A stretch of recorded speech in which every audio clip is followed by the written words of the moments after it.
All right, good evening. I'd like to open the September 20th meeting of the Wakefield Conservation Commission.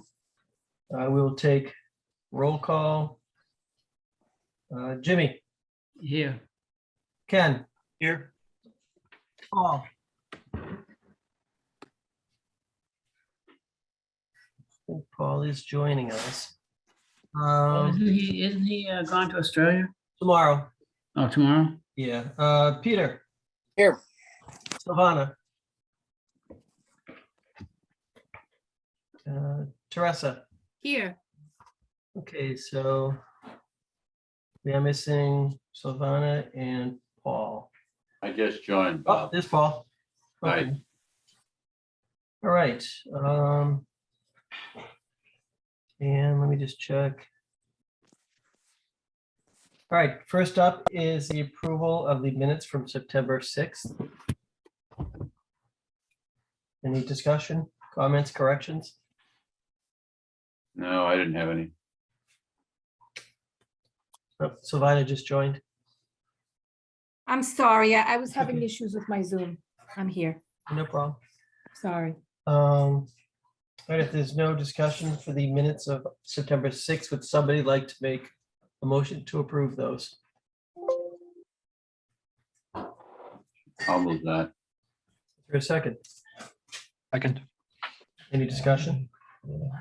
If not, all in favor, Jimmy, Yeah. Yes. Ken, Yes. Paul, Yes, Peter.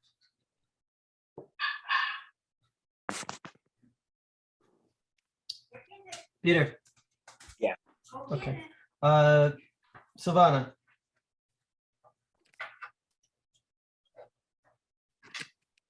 Oh, you're muted. Sorry. Yes. For the minutes, yes, I approve. Okay, and Teresa. Yes. Okay, I also approve the minutes. First up, there are no public hearings, but the first item we have is DEP 313322 Millbrook Estates Stormwater Management Update.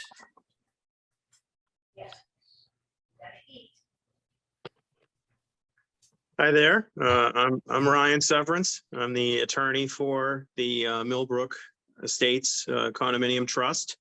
Hi, Ryan. I apologize that I'm having to do this on my phone. My computer has crashed. I'm sorry for that. Hopefully everyone can still see me. Yeah, no problems. So the update is, I'm sure you've spoken to Rebecca about what's going on. The association is having the vegetation removed from the fence areas over the course of the next couple of days, next 3 days, specifically Wednesday to Friday. And that will be all around the drainage basins. And early next week, he believes on Monday, Peter Ogren from Hayes Engineering will be going to the property with a crew to take measurements of the stormwater basins and to make sure that they match the as-built plans for them. That all, of course, leading to the certificate of compliance process being completed for that outstanding order of conditions.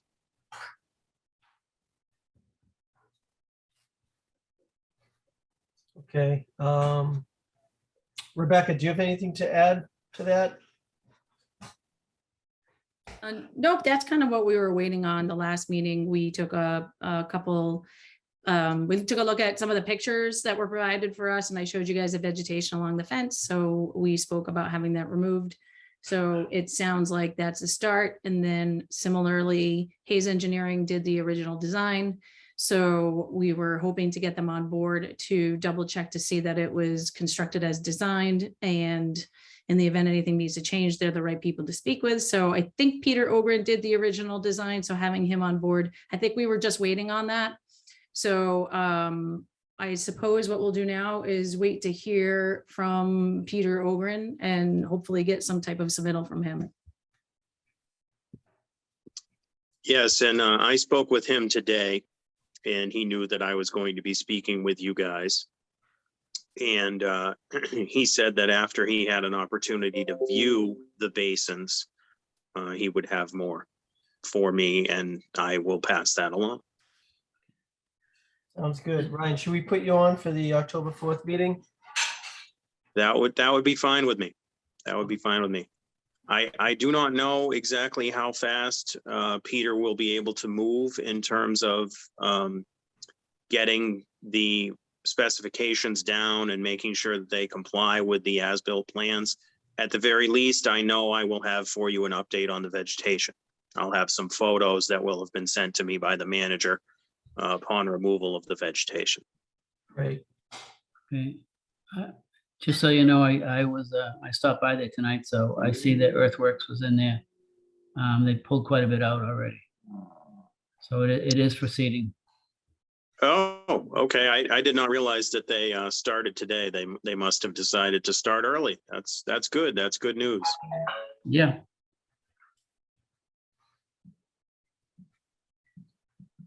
Let's see, is the property, the abutter here that was with us last time? Yes, I'm here. Oh, I'm just on my way home from work. okay. Do you have any questions or anything? Not at the moment. We're very happy to see that they are cleaning it up. Hopefully we can figure out, a way to keep it from flooding, because as you know, we've sent pictures to you guys that, even way back when it was, still brand new, it flooded out half our property. So I'm not sure, maybe something happened with that. I don't really know. Yeah, when we get We'll get it figured out. Yeah, we'll get the as-built, we'll have a lot better idea of what's actually happening there. Aside from that, we're happy to see it getting cleaned up. My grandfather was out there talking to the guy that was out there this morning, and thanking him for doing the work and everything. So we're very happy. Good to hear. All right, so we will, Ryan, put you on for October 4th for the next update. Sounds great. Thank you. Thank you.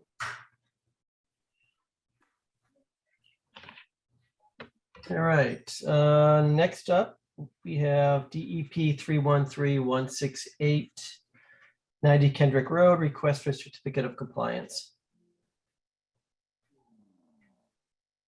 I did see the package that you sent around, Rebecca, concerning 90 Kendrick.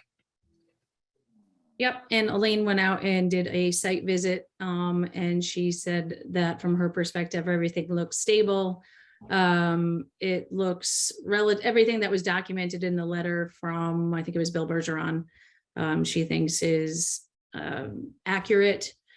I think she mentioned their, let's see, all wetland areas look good. There's a shed and deck that had been added in, and the fence along the top of the retaining wall, but I think she thought that all of that, it was sort of minor. And like I said, everything, all the grading differences were documented on that as-built plan and that overlay that you guys should have received that had the two different colors on it, the blue and the red. Right. Yeah. And so she thought that as long as you guys were comfortable with what you saw, that it would be okay to issue a certificate of compliance.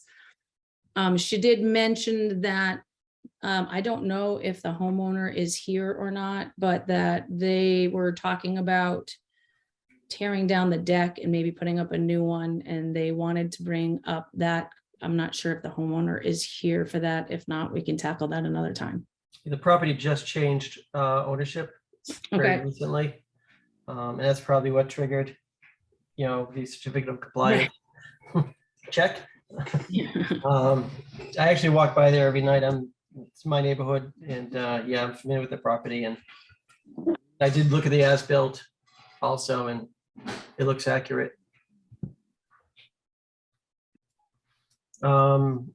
Is there anybody here from the public regarding 90 Kendrick? With any questions? Libby?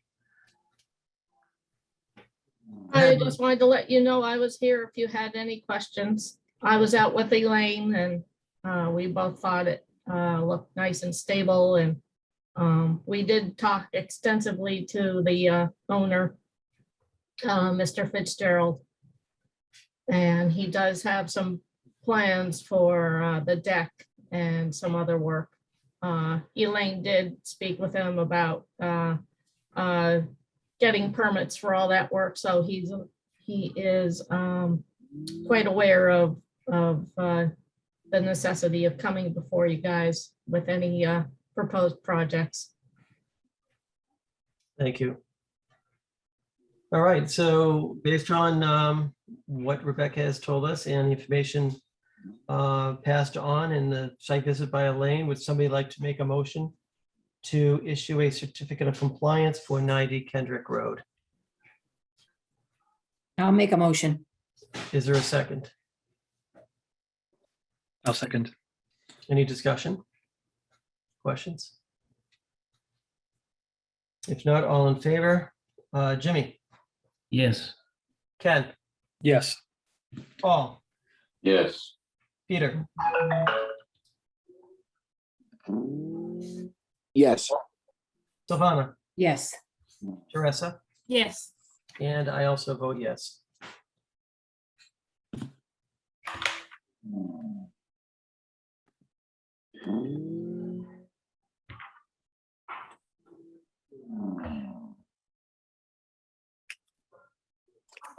Rebecca, you good to move on? Oh, you're muted. Yes, thank you. Okay. All right, so next up is DEP 31381, that's 2 Engine Lane, review of wetland fill. Sorry for my interruption. I believe the file number should be 120 instead of 81. 313 120. Yeah. That's true. Okay.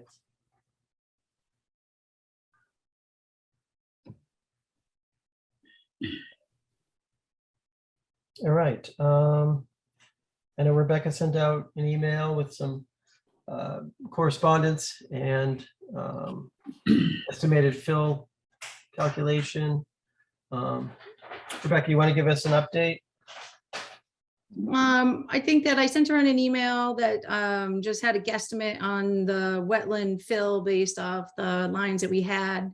And then the homeowner, he did a more extensive, I guess, analysis of the estimated fill. He came up with a different number and he supplied us with that. So that was what I forwarded for you guys to take a look at. You just have to figure out where you guys want to go from here. And I have some additional information that I would like to present to the board as well. Yeah. Sure, go ahead. Okay. I'm gonna go ahead. Can I share my screen? This function is disabled right now. Yeah, let me take care of that. You can share now. Yes.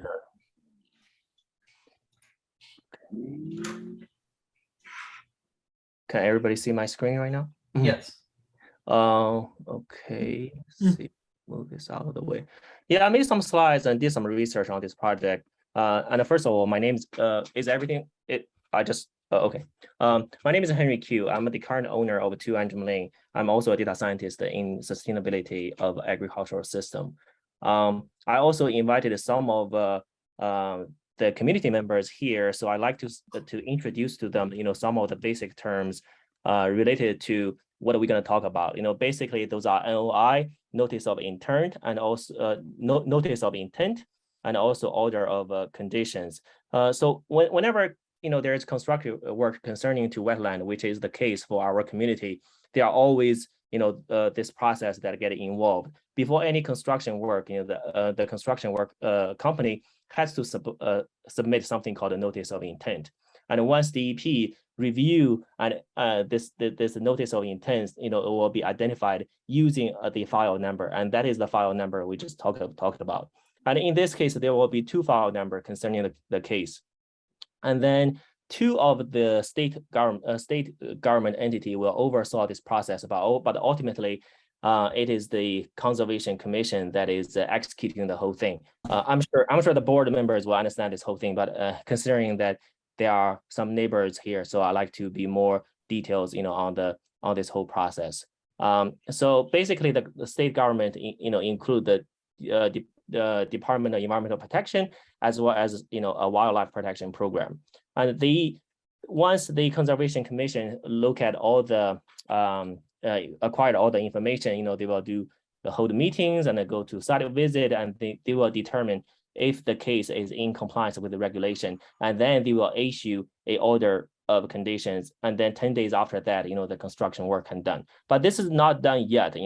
Once the construction work is done, usually the developer has to request for something called a certificate of compliance, which is the case for my property, and also a third party will have to submit something called as-built plan to certify the process is built as it was intended to build. And this information will be evaluated by the local conservation commission, leading to the final issue of the certificate of compliance. Now, in my case, there are two file numbers that we have to look at.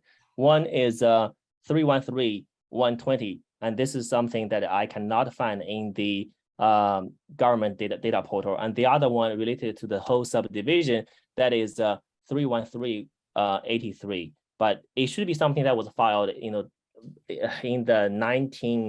1980s, 87-ish. But somehow, the information showing here is on the first day of 2000.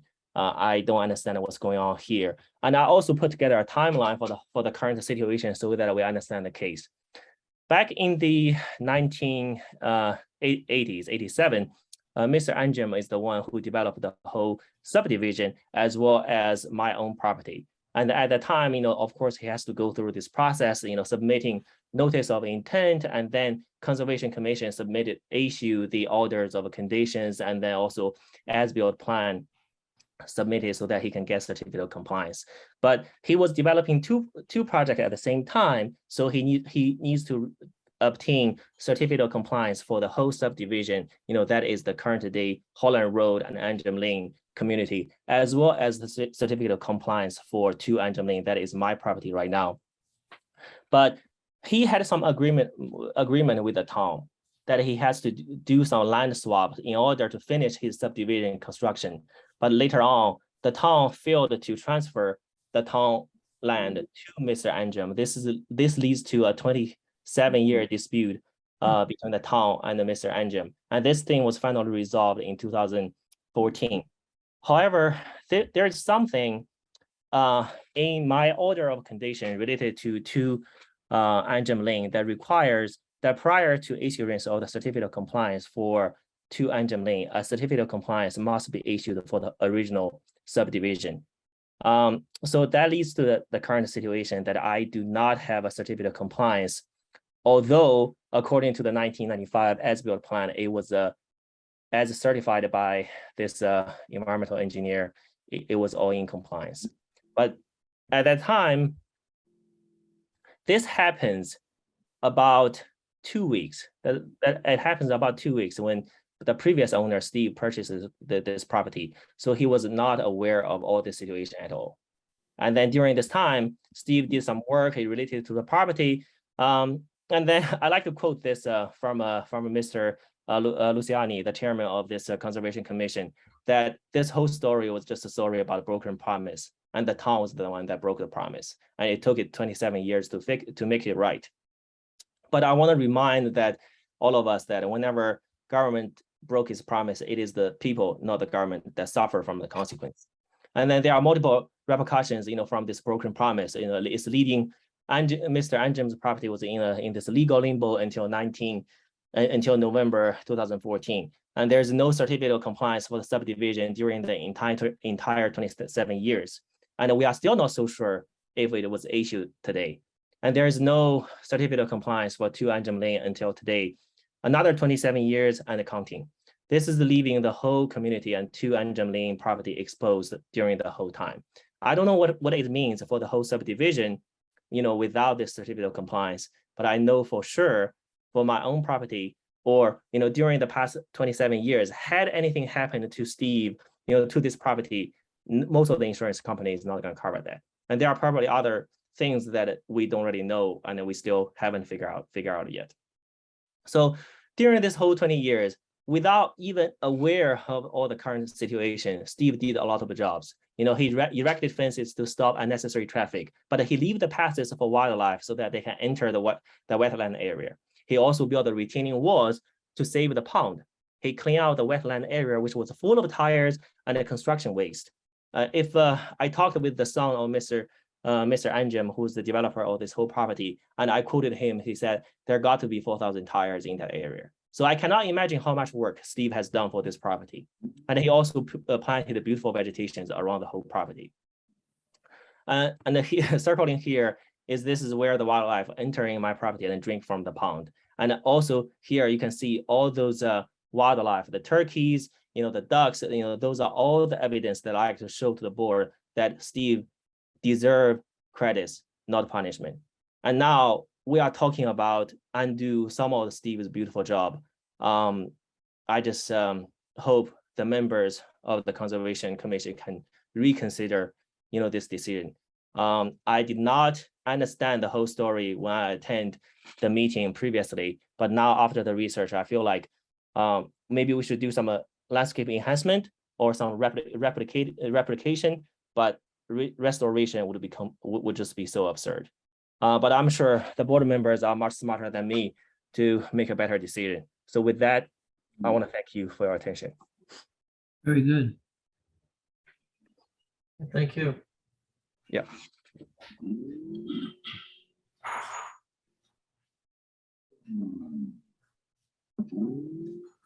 Was there some other calculation I thought we were going to see on the fill?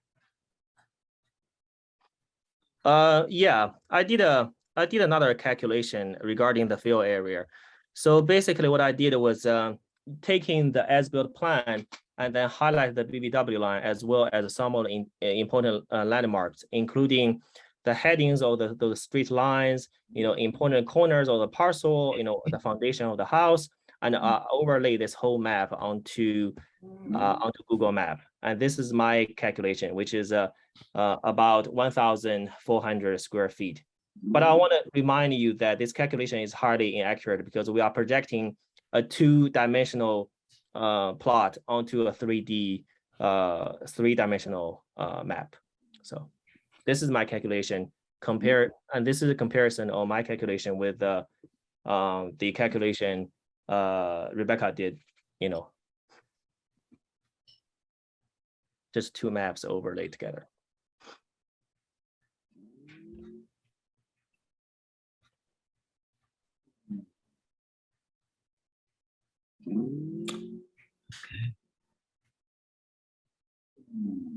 I'm sorry, could you explain what that red line marks? The red line mark is basically, if you look at the as-built plan, the BVW line, as it was marked out with the green flags. Remember in the first meeting, there was a map where there was a green flags. Right. So I marked that out, and this map is overlaid onto, this is a geo map, and then this is a Google map.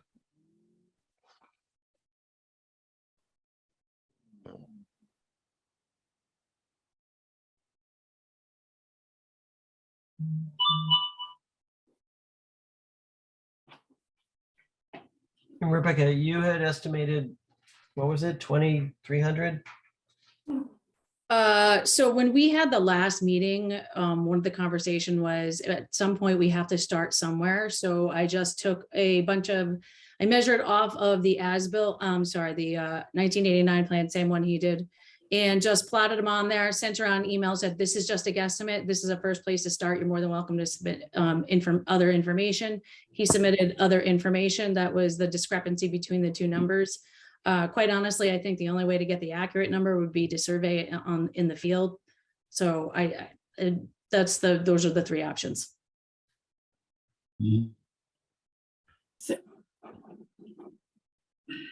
So can I just ask, Rebecca, so the issue is there's been fill of wetlands, and the only question is how much fill? Yes, So it's, again, your rough estimate was 2,300 and Mr. Q's estimate was how much? Of 1389. Okay. Yep. 1,400, yep. So And I again- guess what's not in contention, everyone agrees there was fill. Yes. Yes, yes. Okay. And that's not acceptable. I understand that. Yeah. Okay, okay. Right, right. Well, We that's can, why, I mean, Steve and I both understand the situation. That's why we've been, collaborating with the whole Right, okay. Conservation Commission, to figure out what's the best plan for both the wetland as well as the wildlife, out there. And Rebecca, you just said in order to determine what it is, someone has to go out there and like a wetland specialist, a surveyor, who needs to go do that, Rebecca? Well, it depends on the approach, I suppose, that you would like to take. How, we were both just, the homeowner and I agree that these are just plots put on a map that we are doing our Right, best, right. the most accurate. So, in the event we would like to be accurate, is you could take the plan that we have and actually get a surveyor to go out there and put the flags in the locations that were surveyed in the time. That would actually be the most accurate if you wanted to go that route. So that's an option. Or you can take guesstimates. And also, I have a question related to the certificate of compliance for the whole subdivision.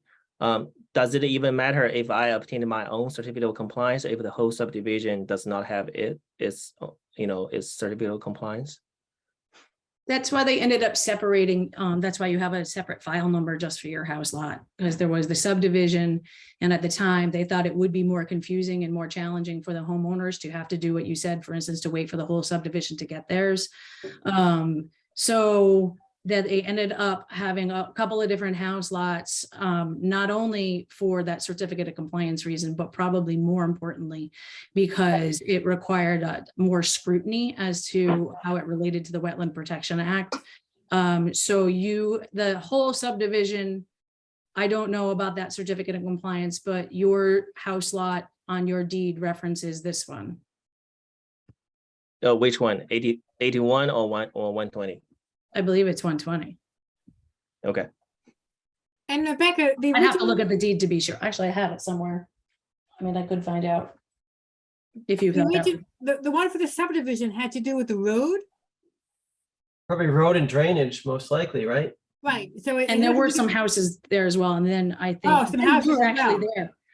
there. I think, I mean, this is before, obviously. I know, before no, my no, time. I Yeah. didn't know if you had looked at that one recently. No, I understand.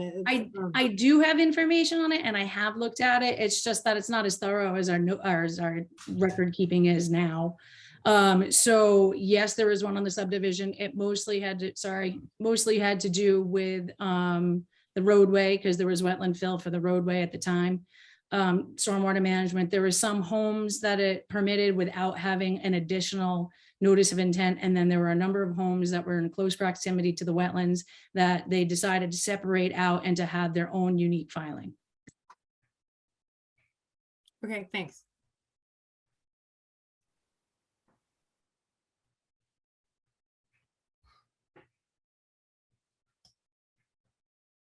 So does the amount of fill, do we need that information in order to figure out how we want to deal with that?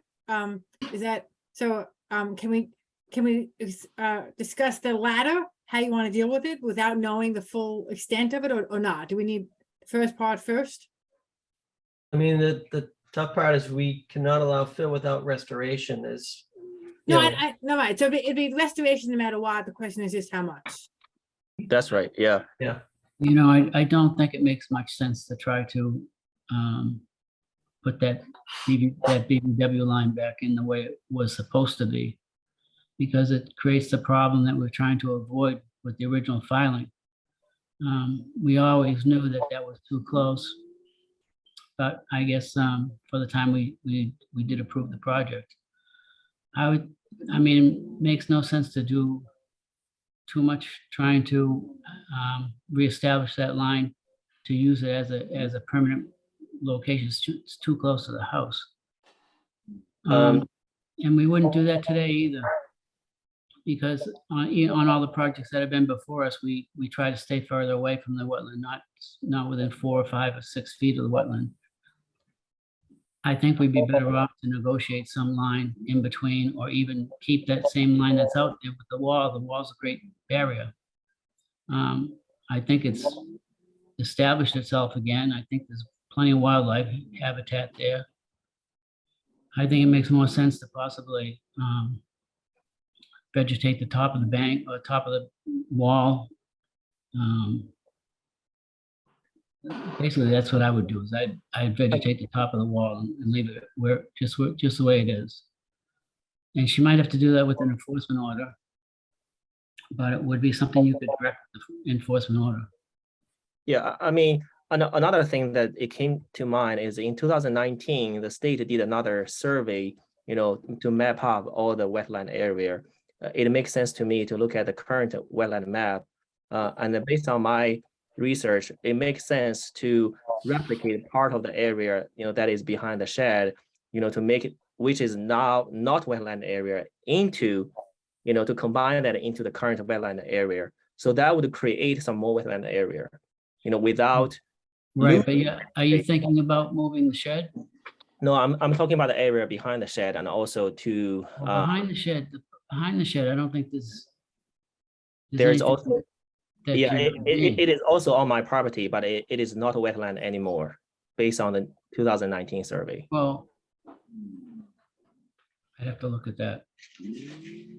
Because I think it is wetland out there. I don't think there was a survey done in 2019 on that lot that I know of. There is a statewide effort to map out that. Those are done by an aerial survey, and they're taken as is. So if there was fill that had occurred, it doesn't pick up on that. Got you.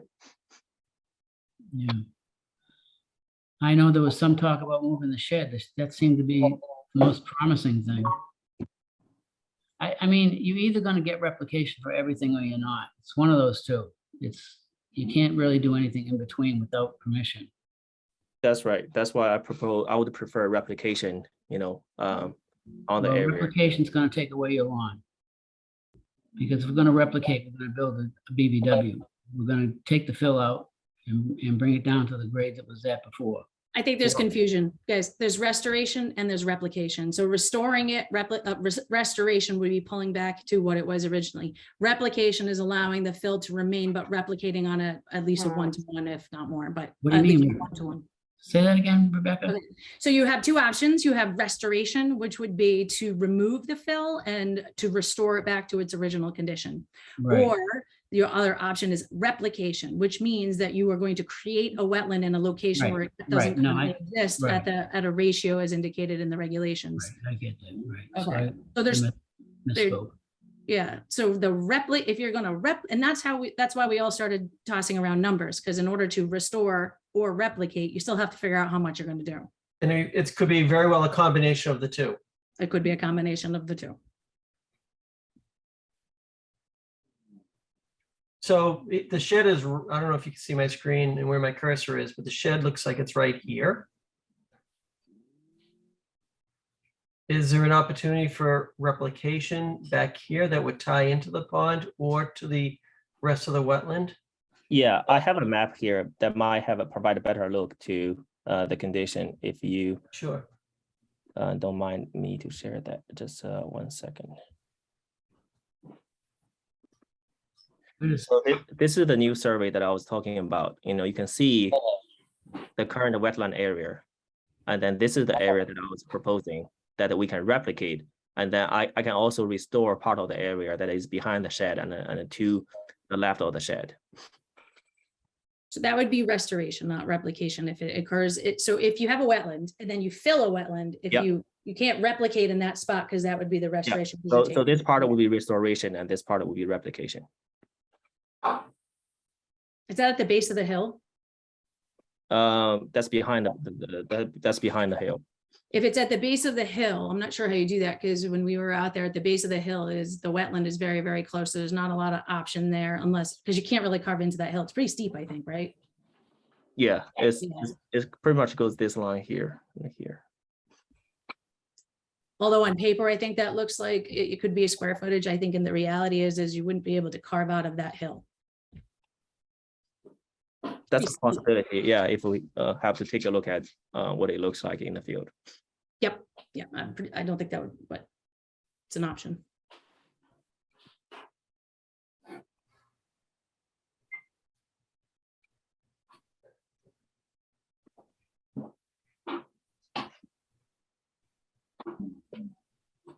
So yeah, that would be a possibility. I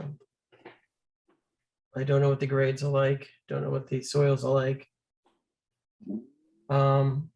Jimmy, did you see that area too? Say that again? Have you been, do you know that exact area that was just shown on the drawing? Yeah, put the drawing back up. Why? I'm just curious what your thoughts. So Rebecca, you're saying it's pretty steep there? In the 1,020 square foot area, there's some significant grade changes.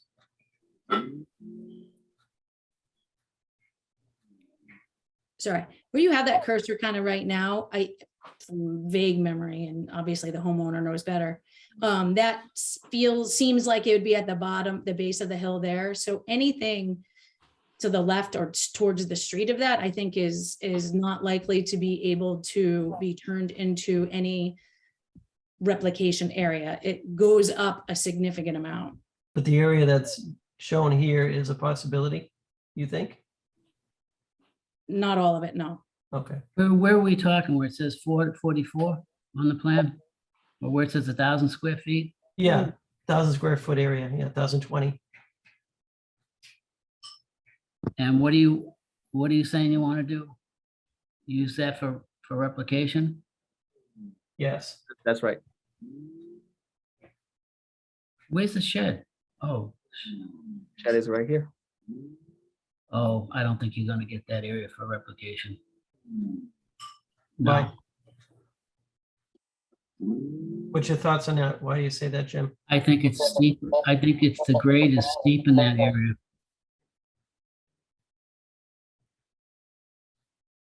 What is the shed is right there.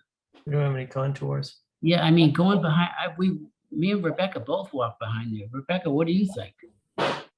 No, I don't think that spot is No, it's the available grade. for replication. You know, the grade goes actually from that corner of your property that's up high where the fence used to be.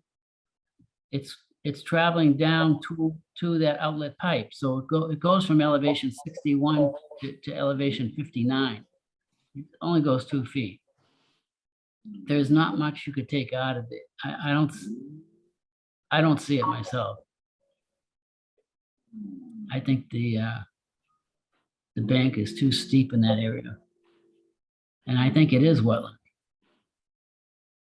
Can I ask something? This map right here is not wetland.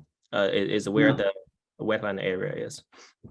Yeah, Judy, go ahead. No, it could still, it doesn't have to be a pond to be an area of concern for us. Judy, you have a question? What about moving the shed to the other side of the yard where the mulch area is? And then that whole area could be replanted. Yeah, well, And there could be a more vibrant buffer along where the wall is, because right now there are some very sparse plantings. Something that could actually serve as a deterrent to anything getting into the wetland. And it's going to be very flat where the shed is right now, correct? Right, but there's a mulch area on the other side. When you say other side, where do you mean, Judy? Closer to Holland Road. Okay. Over near the fence line that's, okay, Yes. thanks.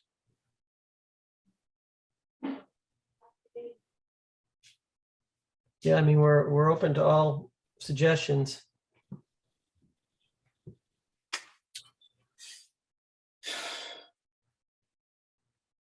well.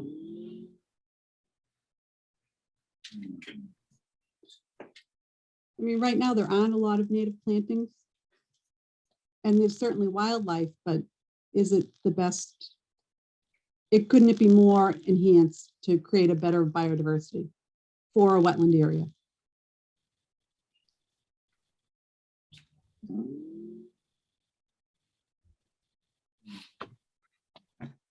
So Jim, you were saying to leave the wall as is and do plantings along there like Libby initially suggested?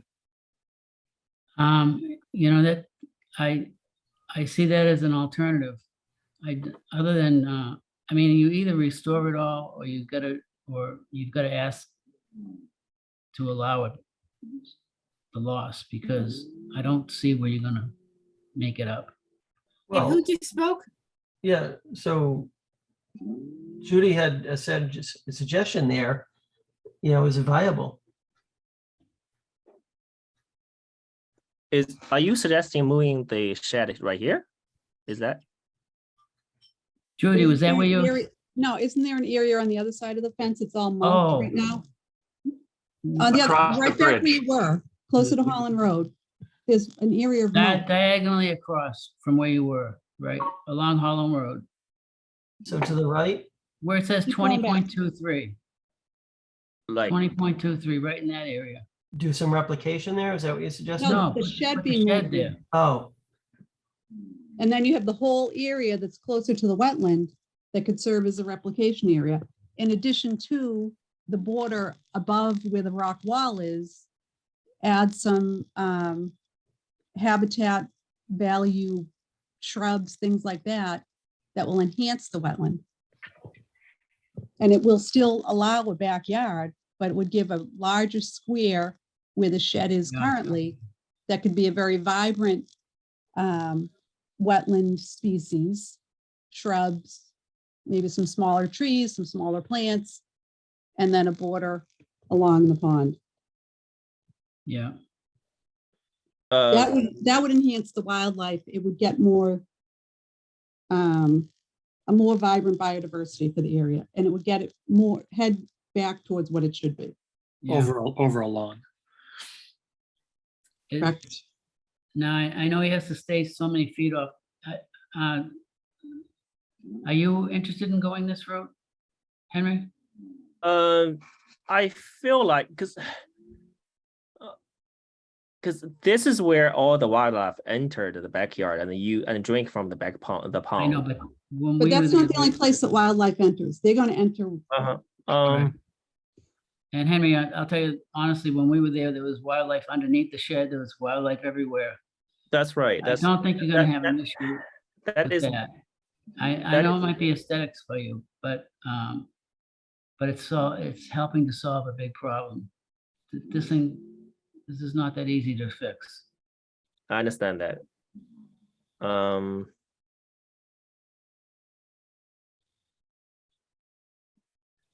Steve, any thoughts And, here? Well, I know when talking with Libby, she also mentioned moving the shed 15 feet forward and clearing out that area behind where the shed is currently. So you're pushing the shed just 15 feet towards the driveway. and then what, creating replication where the shed currently sits? Right, and then just do your plantings all along that wall area where the mulch is. Add your, I forget what type of berry bushes that she had mentioned. Hmm. Libby, is that something, am I saying that correctly? Yes, my thought was to, move the shed over towards the driveway, actually. I would support also moving it towards the mulched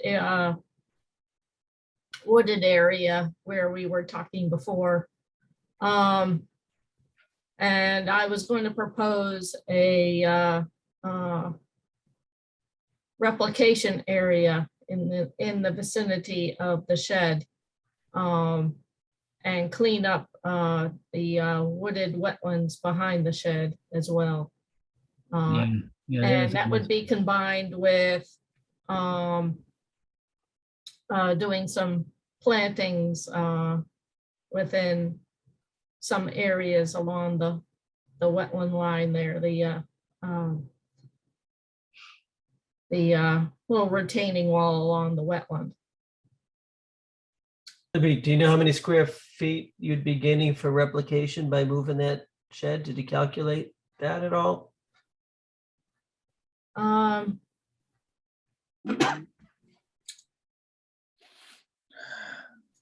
Well, what's the shed? um, 10 by 10? yeah, I 12 by did. 44 square feet? 150 square feet, something like I that. was just trying to find my drawing that somehow it didn't come home with me. So, Okay. but I have a concept plan that I could share around, and you guys could comment on it.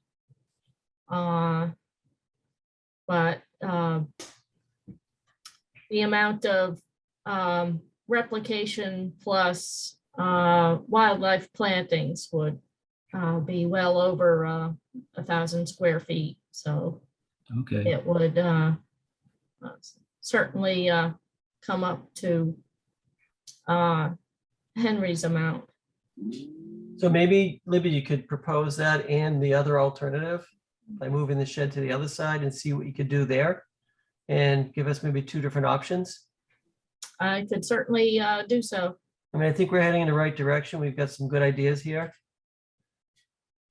Do we know the thickness of the fill in that area? Where the shed is?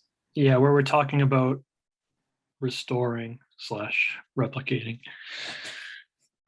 Yeah, we've kind of talked about square feet, but we really don't know about cubic feet. Correct.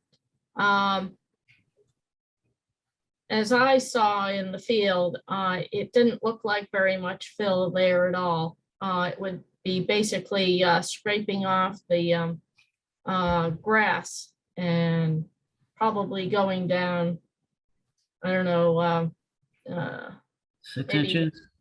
yeah, So it's not a huge effort to go down to where right. it needs to be. And you could choose whether or not to take out that part of the wall. It's actually the lowest part of the wall in that area. Mhm. So you could do that. And then you could plant it with a variety of wetland plants, maybe a couple of trees.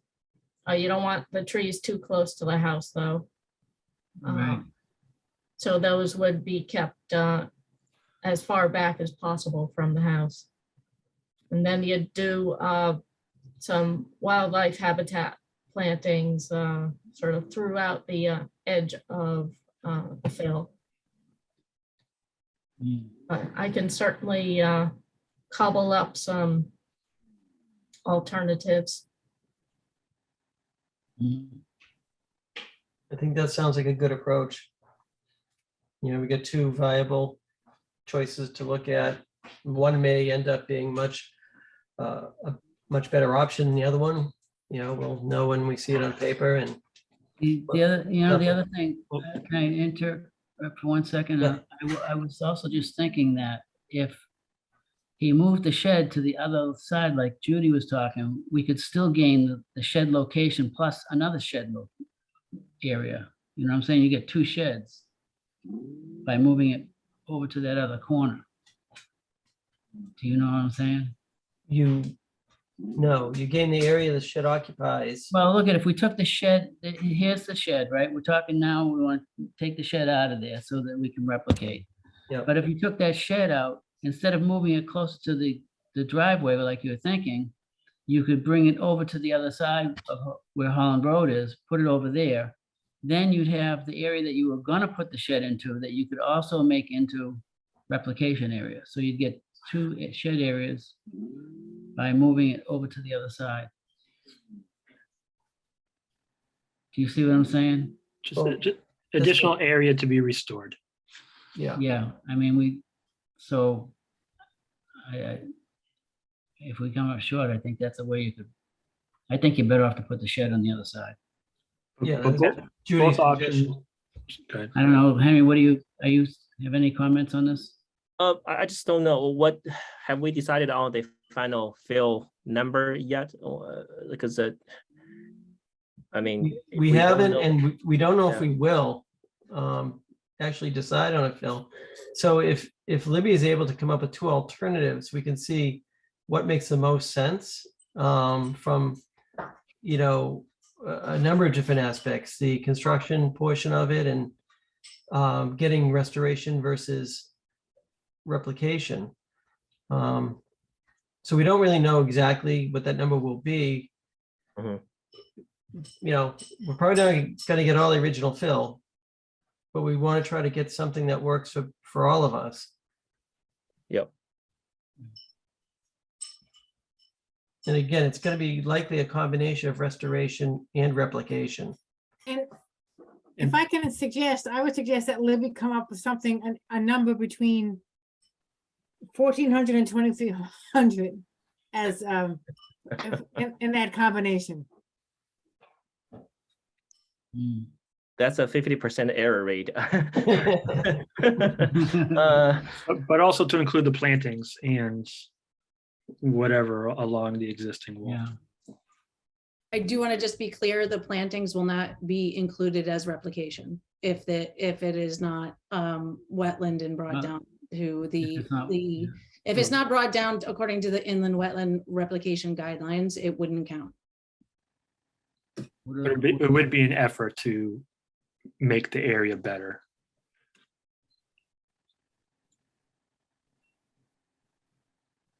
Okay.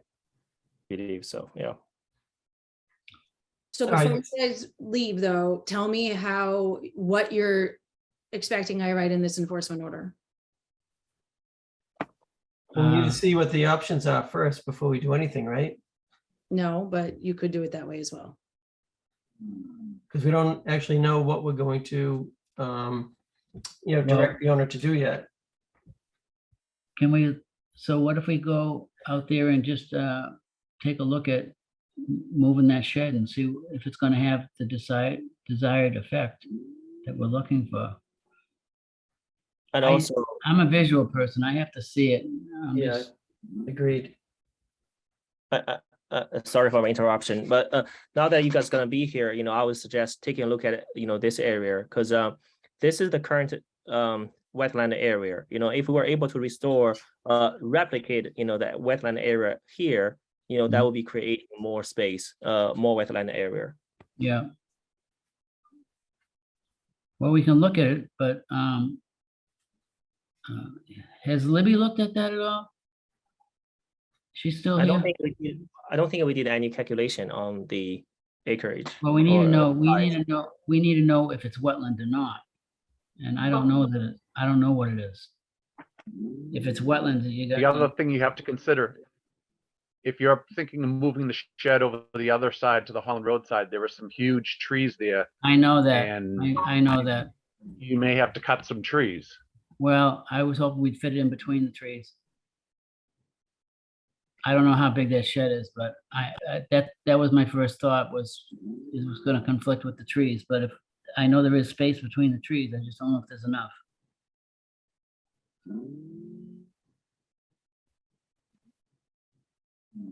More, maybe it goes against the fence inside the yard.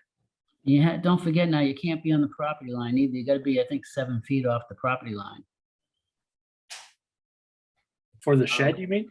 Yeah. you can't- 15, don't you, on the side? No, not for a shed. Huh. It's not- That's a setback for a house. No, I think it's 7 feet. All right, well, let's let Libby take a look and see what she comes up with. We've got a couple different directions to go to. Okay, yeah, I'd like to see the plan so that we can finalize, the numbers and everything before we know what to do. Yeah. Yeah, so we'll come up with two options, or Libby will present us two options unless, she comes up with a third, but sounds like we get two ways to look at this right now. So you're thinking the two, I'm not that clear on the second alternative that you're thinking. So it'd be moving the We fence talked to the, about the moving the shed to the mulched area Yeah, to the north side of the property somewhere. Correct, yeah, and doing some replication in the shed area. Right. And the other alternative is to move the shed towards the driveway and include maybe some of that area that Henry was pointing out by the street or next to the shed. Yes. Yeah, okay. But Libby, that area that he, that he highlighted that he wanted to use as replicate, is that already BBW or is that upland? I think some of it's already BBW, and I also sort of vaguely recall that there was a, that was the part of the steep landscaped area coming down from the street. Yeah, I mean, if you want to do anything there, you might have to construct like a wall, retaining wall. yeah. Yeah, But I can certainly go back out there and take a look. Mr. Chairman, you could come with me if you like, and we can talk, and anybody else who wants to come along. yeah, I can do that.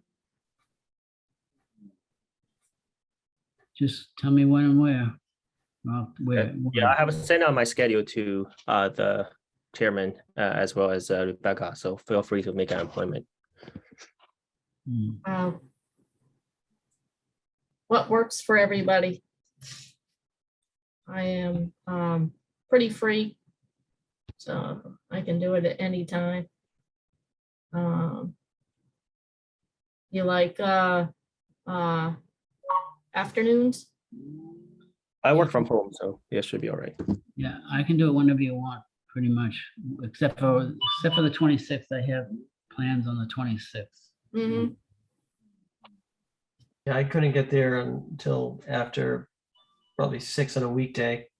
So if it doesn't work for me, don't worry, you know, Jimmy, if you can get out there with Libby and the homeowner and anybody else.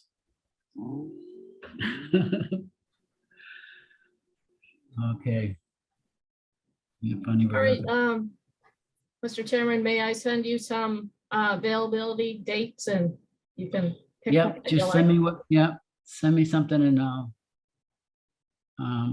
I'll go whatever day you can, whatever, except for the 26th. I have something I have to do. I don't care when it is, before or after that. Can you send it around to all of us, Jimmy? Yeah.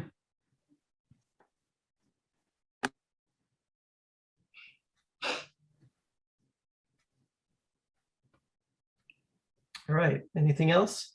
Sounds good. All right, great. So we will put you on for the October 4th meeting. And if that's it, then we'll move on to the next item. Thank you. Thank you. Thank you, everybody.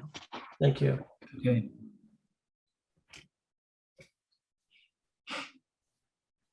All right, let's see. Next on the agenda, discuss electronic signatures for registry.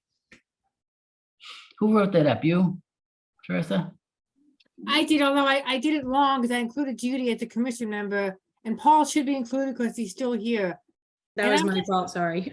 But that was based on some forms that Rebecca had sent from DEP, I think, and also another town had done. It's not electronic signature, it's authorizing Rebecca to physically sign, because the Registry of Deeds will not take an electronic signature. So Okay. that it's not electronic, it's an authorization that Yeah. Rebecca can sign on our behalf. It's not electronic. Okay. Okay. So I Yeah, sent we- that form, it'll be corrected because it'll have Paul's name back in. So Yeah. all it's saying is that we authorize Rebecca to sign things on our behalf. Okay. What happened to Paul? I thought you went to Australia. Tomorrow. Oh, too soon. Wow.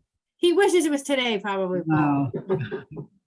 I didn't drop off that paperwork, Paul, because I thought you were in Australia. Wait a minute, it is tomorrow in Australia. So Paul, you should already be gone. Okay. Okay, All right, so where do we stand with that? So I think we have to vote to authorize, that we authorize this did, to didn't- happen. Yeah, didn't we I do that already? yeah, I thought we did last meeting. You could put down I on all the names. I Okay, did. vote. That's what I did. I said I. Yeah, I know. We have to, I'll add back in Paul's name and then we'll have to say who moved it and who seconded. Okay, So, so how are we gonna do that? so I move that we vote, we accept this vote. Someone And has a second. Is there a I'll second? second it. Okay, all in favor? Teresa, Yes. Silvana, Yes. Peter, I think we lost Peter. Oh, Peter's there. Peter, wake up. I'm here. I'm here. Sorry. Yes. I know Paul. he's not feeling well, so. Paul. Did we- Unmute. Yeah, Paul, do you vote yes? All left. No, he's- he's Exactly. on you. He's packing. Let me ask him to unmute. Okay, Ken, Yes. Jim, Yes, and I also vote yes. Yep. So I moved it and then who seconded it? Was it Jim or Bob? I seconded it, didn't I? Okay, Jim, Yes, you okay. did, Jim. And then Rebecca, I can send you this revised version. And then you need to sign it, and then you got to get Betsy Sheeran to sign it. Okay. I can do And that. and then it has to be recorded in the registry of deeds, Yep. okay? I think Jim said he would bring it down there. Oh, I changed my name. Frank. Mhm. So Teresa, what is the person behind the desk? You give us high degree of confidence they'll take it? Yeah, I've recorded certificates similar to this, so yes. And Okay. even on the registered land side. So Alright. am I sure? No. Okay. Um, It's always a little, there's always that human element that you get. Absolutely. You gotta love the registry of deeds and yeah. And you know what I just realized, Rebecca, we should probably do 2 copies, 2 originals, because we could record it on both sides. On both the registered side and the non-registered side in Middlesex. Okay. If you have trouble recording it, I mean, again, my firm does this, so if you want to send it to me, I can also help to record it. It's up to you. That'd be great because I've never done the physical recordings myself. It's quite the experience. But I'm not sure I need that. your life is full. But All right, so I'll assign them, get the originals, and then I'll get the originals to you. yeah, just do 2 of them. Yep, perfect. Thank you. Yeah, and I'll send you that corrected one. Okay, Good job. all right. All right, next topic. Hey, Bob, Yes, I'm sorry to interrupt. Can we move to the tree removal? Because I think there's some homeowners here. yes, certainly can. So Okay. 56 Harrison Ave is the first one on the list. And I know you sent around pictures Let me get mine. and I think a letter from an arborist. Yeah, I don't think for that one. tree screenshot.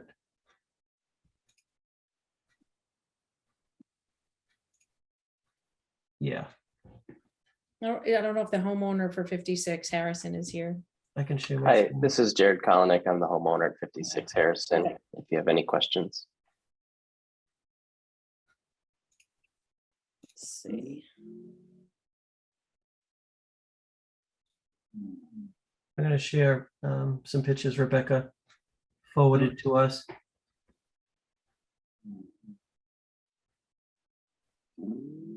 Does that picture have to be rotated?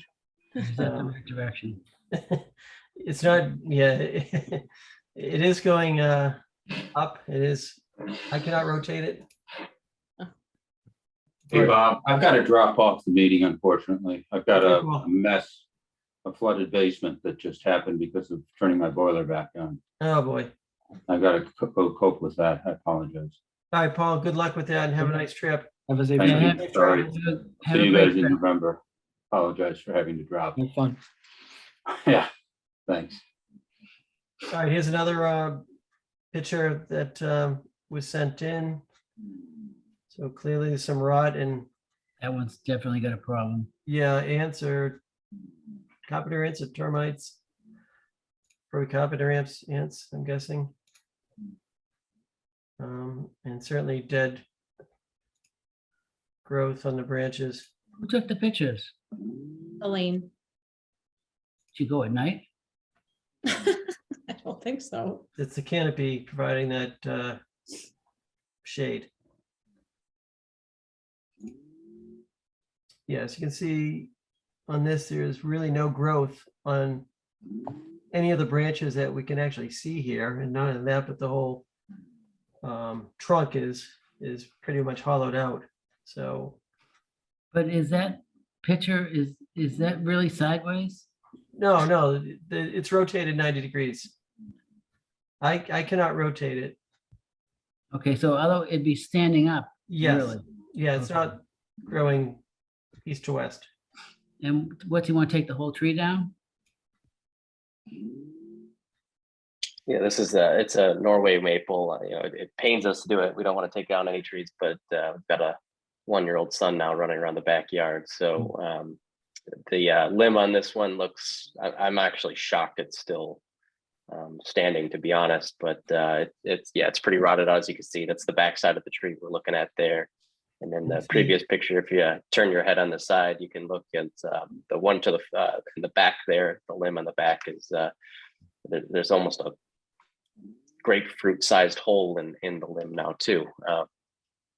So yeah, it's got to come down. We had an arborist come out and look at the other trees that were dead and that are dead to be removed, and we just kind of asked about this one, and so there's no saving it.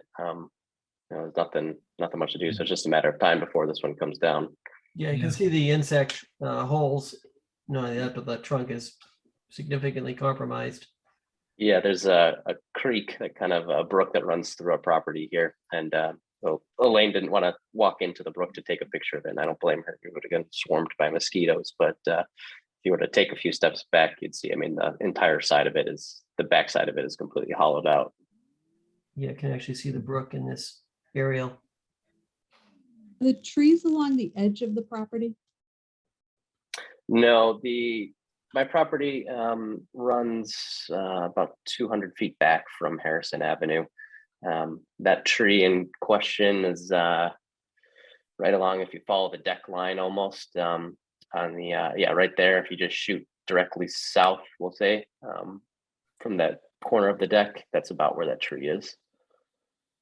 I was only asking because I was wondering if there were any that could be cut to snags for wildlife benefit. They leave like 6 feet above the ground. If there were any that were out of the yard area. I don't know if there are. I was just asking. So there's 3 trees that I need removed.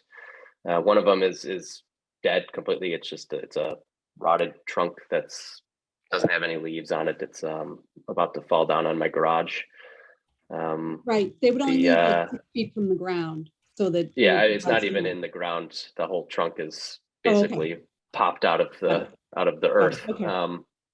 A different one that's on the kind of the east side of the property that had the one picture that was really dark in the canopy there. That one is one trunk out of maybe 3 others that kind of all branch out. So just that portion could definitely just be stubbed up or, cut probably to, yeah, he said 6 feet. That'd be no problem. I mean, the rest of the tree is probably going to go at some point, but it would keep it living for now. Yeah, I don't know if I could request control or anything here, but I can let you share your screen if you'd like, if you have something. I don't, it's dark out now and I don't have any pictures to share, but essentially picture that we were looking at here with the tree that I think Elaine is, where we need approval on is just south of the deck line. There's my house is 56. That's Next house down. one house down there. So yeah, the deck right there. If you follow that corner and then just head your cursor south, down.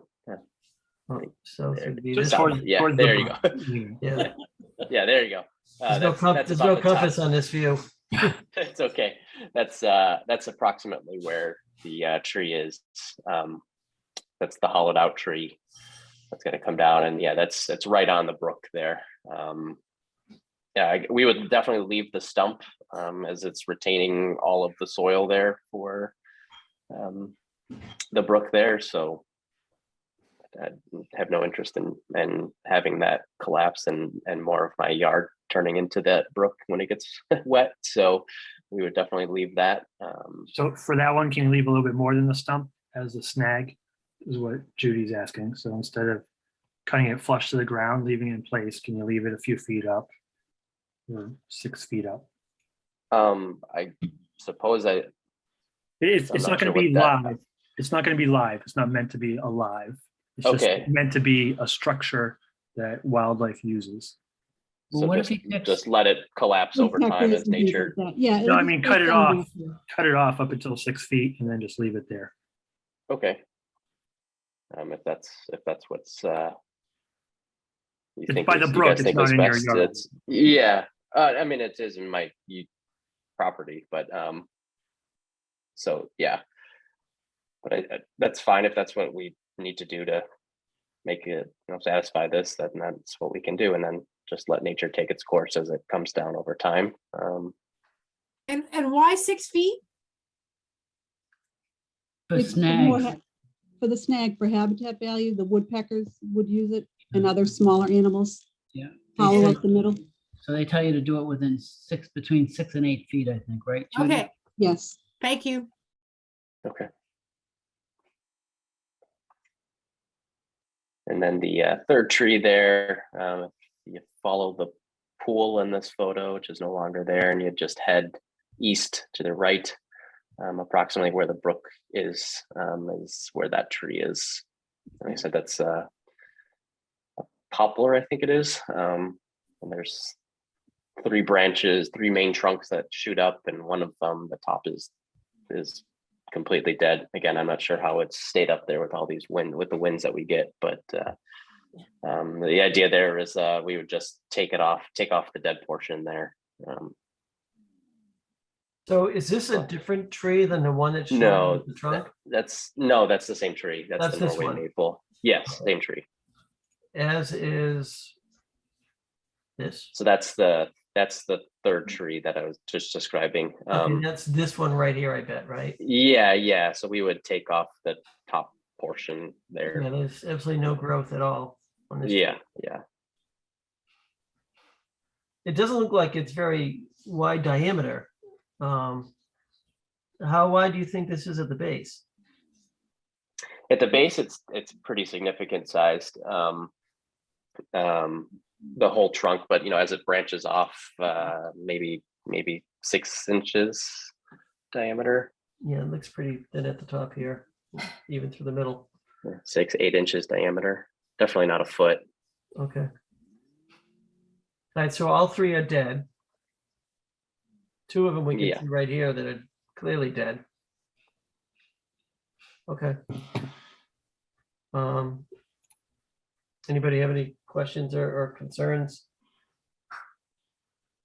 And I think you've planted trees on the property already. So we have planted a butterfly magnolia and a couple spruces. Then we planted a lot of wildlife, native plants as well. Not trees, but definitely a lot of native things. Yeah, that's right. Yeah, we I live around the corner. I walk by you. Oh yeah, do you? Oh, thanks. Yeah, we inherited when we purchased it a couple years ago. It was in pretty bad shape, so we spent some time clearing out a lot of trash. There's a lot of invasive species that we've been trying to manage. and replace with native species as we can. I'm okay with this. Yep. Yep. All right, so we'll take a vote to take those 3 trees down and leave some snag behind. So let's see. Somebody like to make a motion? Yeah, I'll make a motion that we allow him to take down the trees that, as we've talked about it. Is there a second? Second. Okay, all in favor? Teresa, Unmute, Tressa. I can read lips, but do need to hear your voice. Yes, sorry, it's my left voice as it is, yeah. Sylvia, Yes. Peter, Yes. Paul's not here now. Ken, Yes. Jimmy, Yes. I also vote yes. Rebecca, you'll give a letter or? I had to step out for a second. I'm really sorry. Can someone just quickly summarize? Yes, I could do the letter. I know there were 3 trees. I know one of them is a snag. Just please tell me real quick, and I apologize, totally my fault. If you could just give me a quick rundown of what that was again. We'd like to leave snags in all 3 if it's possible. Okay. Okay. Thank you. Okay, thank you. All right, thank you. Just for my clarification, so there's a letter that will be issued, and then is there a follow-up that needs to happen after, or? Elaine usually follows up at some point just to, for sometimes when there's the tree replacement policy, if someone has to plant, she gives them a little bit of time and then she'll go check it out. So she usually does a little follow through at some point, probably a drive-by. Can't tell you exactly when that would be. If you would like to know, I can let you know. But if you don't hear from us, that's probably a good thing. Okay. I will give you the And- letter first and then after that. Okay, but we don't need to do a tree replacement for this They're all dead. project. Yeah, they're all dead No, trees. they're all Okay. dead. Okay, thank you guys so much. I really appreciate it. Have a good night. You too, thank you. Okay, next up, we can take 1 Beech Tree Circle.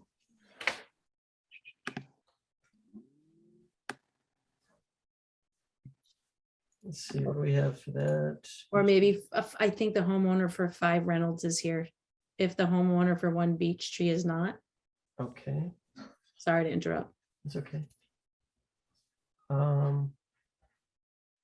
Would that be Mr. Maynard? Yes, it is. John Maynard here. Yep, Okay, and all right, so you're 5 Reynolds. correct. Okay. And let's see, Rebecca, you did send, I think, something around for that. Yes, you did. And there are pictures also.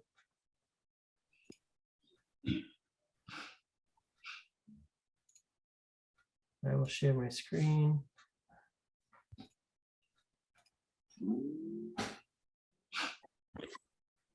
Okay, would you like to tell us what's going on?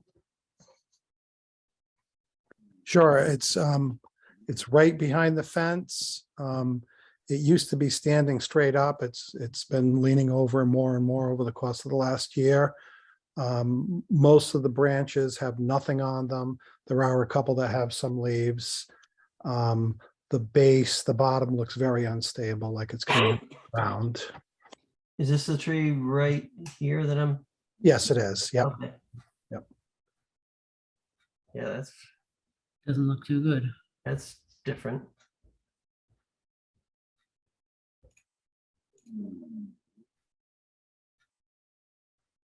Yeah, so also there's really no growth on this tree at all. Branches are all bare. Yep. Wow.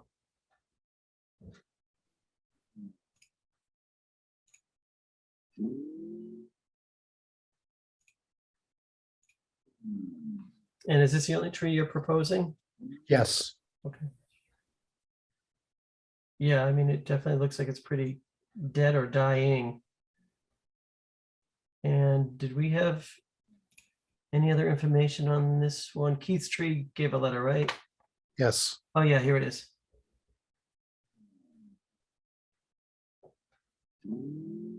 It's an attachment to that email. Yep.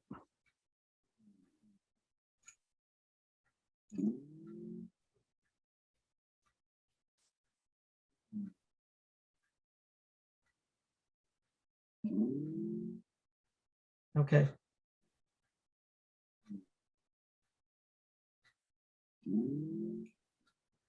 All right, any questions, comments, or concerns about this one? I think they should get a little more creative with their letters from Keith. It's the same thing every time. It's a standard form letter, yeah. Turn your speaker on there.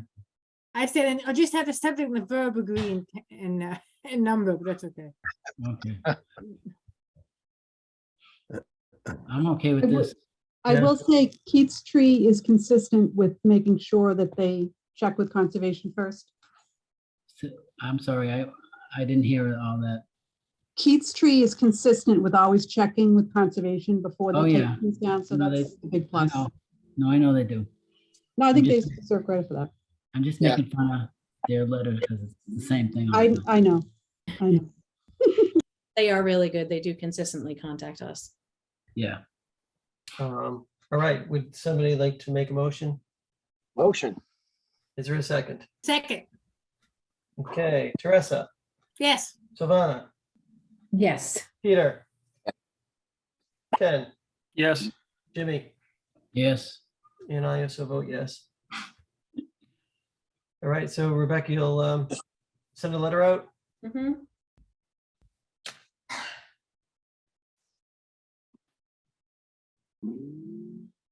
Thank you very much. All right, thank you. Thank you. Thank you. All right, have a good night. All right, next is one Beech tree. And we also have information on that one.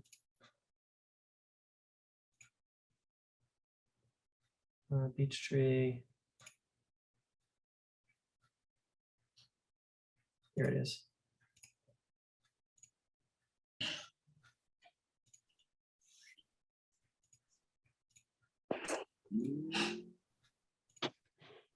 All right, so That one's not looking good either. yeah, there's like virtually no growth on this tree also. And I think there's a letter also on this one. Yeah, look at that, there's nothing happening on that tree. Oh, there's no bark on that tree either.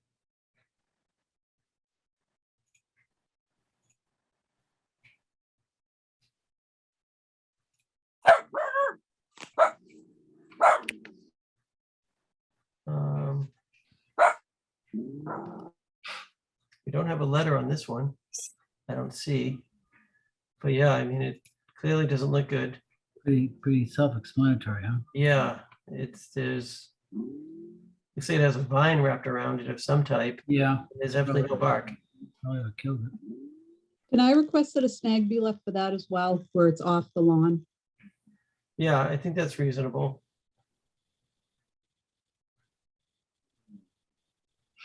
Wish we could kind of get a better view of the base.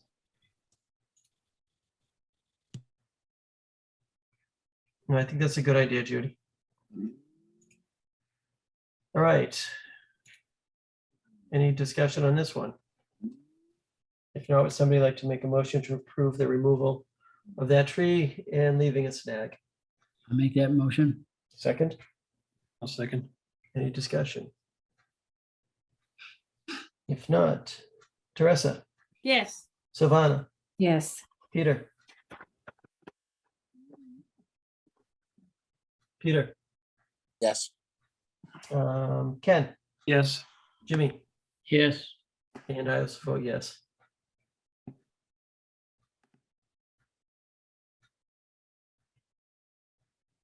So Rebecca, we're approving the removal and asking to leave a snag. I was just wondering, maybe what we could think about is, and I was actually going to ask Judy, but I'll just ask, is on some of these where we start including snags, we can include, I saw it somewhere and I think it was by DEP or Mass Wild. I can't remember who had it, but there was a a sheet that said the value of snags, and it was a couple drawings and whatnot, and maybe in some of the ones that you guys require snags, I could put that little informational sheet along with the letter. I'd like that. It's a great idea. Yeah, I think it's because I don't think everyone really understands it, like, why are you making me keep a stump? Yeah. But also I a don't, six- so that's good. A 6-foot high stump is pretty high. Yes. That's not really a stump, Big, tall stump. right? A tall stump, right? I have seen one. I'll send it around when I find it too, but I was just making a note to myself about that. That's a good idea, Judy.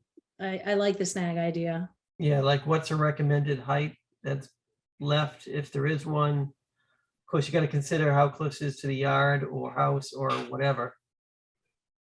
Even if it's 4 feet, it's something. Yeah. You know, it Well, adds to habitat value. There's one of those, I live very close to the subdivision at, of a Prospect, what was it called? Clyde Court.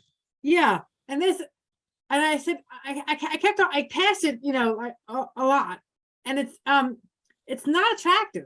And I'm saying, when are they gonna cut that all the way down? So now I know. Now you know why. They're never gonna cut all the way down, because It's gonna come down on its own. Well, you might not Little want by it in your little. front yard, right? But there are cases where it certainly Right, makes sense. right. I sent an email around a while back on snags. I'll resend that. You I did? don't know- Wow. It was excellent, Ken. I read all of I it. don't know if it had the one pager you're looking for, but it had some stuff. I'll resend. Please do send that around, Ken. And I can tell you that I have snags in my wetlands, and I own a wetland, and that holds the most wildlife out of the whole area. It's bonkers. I have 2 big Okay. snags, and they're great. So what kind of wildlife? Oh, I have you name it. I have it back there. Raccoons, they like them. They like Oh, snags? herons really enjoy the snags Herons, that wow. go down into the water. I have 2 or Did you 3 ever see different the kinds of little ducks that go flying out of the? Yeah, we have wood ducks. Yep, Yeah. I've seen them fall out or jump out of the tree. They jump out of the hole Yep, in the tree. yep. We have wood ducks and mallards and. Yeah. The barred owls will nest in the Oh, snag. I just heard a barred owl 2 minutes ago. Yep, it's probably in the snag. Yeah, I haven't seen it yet, but I can hear it. Probably. Snagged in the snag. You're right. You're right about that. I know. Oh my God, don't. She's smart and modest at the same time. It's unbelievable. I just found a good one on snags. Let's see how fast Bob can get it. Maybe he can pull it up. Hold on. While we're talking about it.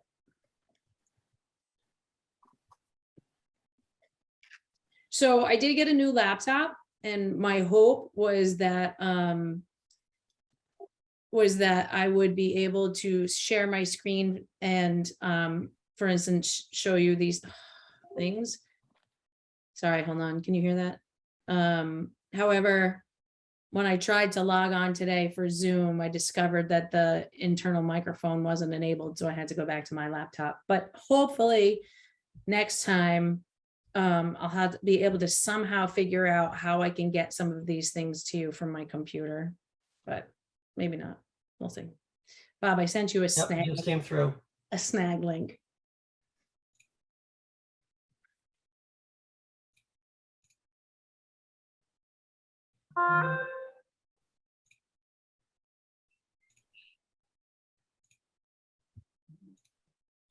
Is that it for the night? Oh, we're Sharing the looking at snag snags. link. Okay. All right, you guys see that? Yep. Gonna start having Jimmy do the sharing. I was in a panic for a second. I didn't see you there.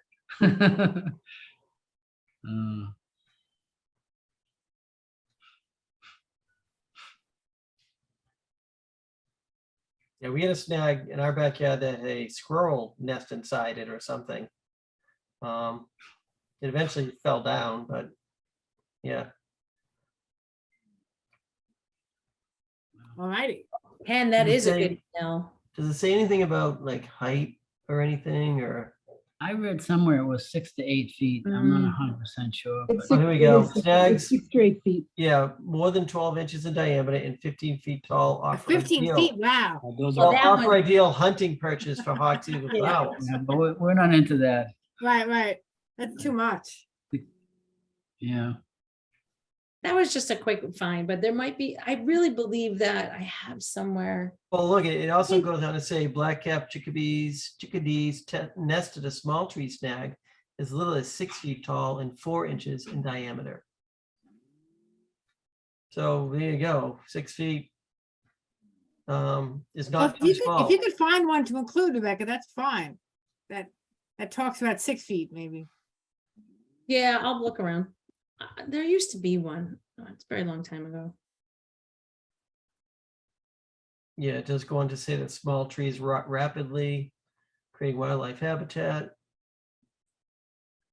This particular, I haven't read it, obviously, I just saw the title, but it also says that it helps to maintain soil integrity. Mm. Let's see. It's a whole new meaning of the word snag for me. I'm very excited. It's not just for nylon, Teresa. Or any kind of a snag, I feel like any kind of like snafu, it's like a snag. Right. But this is a I good think thing. when you start talking about snags, it opens up the discussion of why it's beneficial to leave some of these things. No, that's and how- great. No, How it it's- breaks down and Yeah, why yeah. this, you know, like the leaves, leaving the leaves, mulching them into the lawn, all that adds such more, such value to these areas that people don't really tend to take note of. Here's how to create there is a new a post snag on out of the- a live tree. Oh, here's one from, I have a Massachusetts one. Now, this one talks about in-stream snags. Provides food, controls erosion, traps and filters sediment, provides uptake of nitrogen, phosphorus. This is bank vegetation, it says. So anyway, all right. I'll find one. I'll send it to you guys. And I'll send out that letter. Sounds good. Another thing I'm going to send you guys, which I think might be beneficial, it's up on my screen, it made me think of it, is perhaps the inland wetland replication guidelines. I think maybe a good browse of that might be in order. So I'll send you guys that. I don't know if you even know that those exist.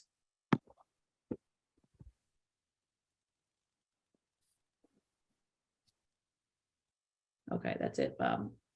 That's it for you? That's it for me. Well, until we go to the next subject. Oh, yeah, we still have 2 more things.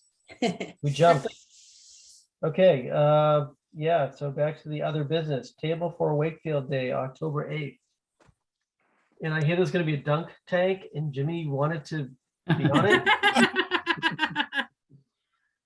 Basically, I think there's like, well, Voluntold? I think that's Columbus Day weekend. It is. There are 2 opportunities, and Judy can probably give you more details because she's just more knowledgeable than I am. But there are some events coming up of which some of the municipal departments are going to have a table of which the public would be coming up and asking or have the opportunity to ask any questions they may have. Also, an opportunity to provide some educational resources or even some fun little children activities, not only to talk about what the commission does, but anything else that you find valuable. It's a great opportunity. Second. Okay, anyway, so just wanted to start the conversation. The first one is on the 8th. Judy, I think you know more about the Wakefield 101, which is some type of forum for new residents. Yes, it's a new resident open house. That it's a lot of the boards and different, just how-to things in Wakefield about recycling, everything else. But I think especially for new residents, it's a good opportunity to have like a wetland map. If you live near wetlands, this is what you need to do if you want to do any work there, so that people can start thinking along those lines, because that's generally what happens. Houses turn over, They don't know, like Angem Lane, for example, they don't know it's a wetland and problems start. And this is where at the Commons? That, the one on the 8th is at the Common, the one on the 20th is at the Civic Center.